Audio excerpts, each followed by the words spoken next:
akkana dubbin museetu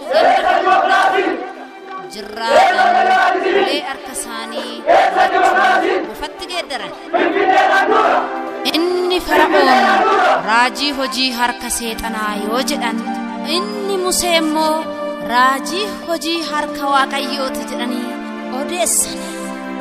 Kasuma riferendamii bara nu gaafanne hojii raajii harka seexanaa jedhan bara ofii isaaniitti gaafatan immoo raajii hojii harka Waaqayyooti jedhanii nutti himuuf yaalan.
Inni Musee raajii kan fara'oon seexanaa jedhanii haasa'an odeessaan jirana.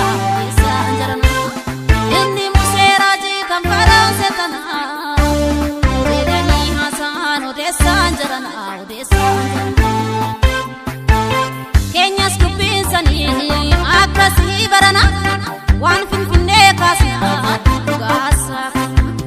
Keenyas dubbinsanii akkasii barana waan biyya koo kaasnaa dhugaasa.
Kenya badet badin Kenya tola sabna kamta eto kuno jirron takuma oromo isirwa imbarre yanga oromianu digan sarare tolli Kenya badet badin Kenya tola sabna kamta eto kuno jirron takuma oromo isirwa imbarre yanga oromianu digan sarare Let me